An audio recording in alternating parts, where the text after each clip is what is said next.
bapaknya kan saya buat tandanya, ada yang pagi, ada yang malam, ada yang pagi setelah makan. Tolong bapak perhatikan ya. Nanti pasti ditulis kan? Ada.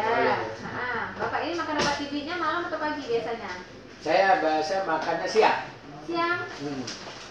Jarang pagi. Gitu. Ya, kenapa jarang pagi? Karena habis makan subuh saya tidur lagi. Ya, habis saya tidur jam 10-nya saya makan. Siang ya? Habis saya makan baru saya makan obat itu karena jam 11. Yang jelas dia 2 jam setelah makan ya Pak ya? Iya. Berarti saya buat di sini siang. Kalian ngikutin yang awal bagaimana ya? Ngikutin terus. Berarti obat TB-nya Bapak ngikutin siang. Kemudian obat kencing manisnya pagi.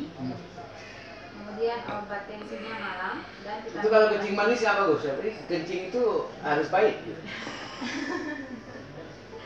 Coba Bapak kencing. Malah orang cari yang manis-manis.